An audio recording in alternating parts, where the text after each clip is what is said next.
Dubai Dewhurst Stakes field will be completed by Stormadale. Into stall number 2 for Neil Callan, looking for this big race double.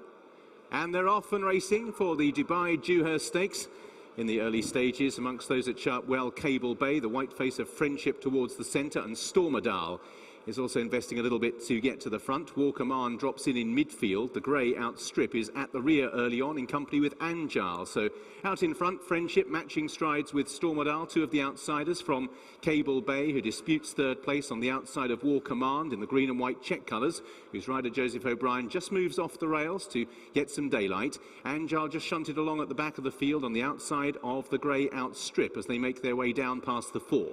Friendship out in front, still pestered by Stormadale, a reasonable pace. Cable Bay in third. Jamie Spencer just checks to see where the others are and just moves again off the rails to avoid getting balked if War Command improves on that horse's outer.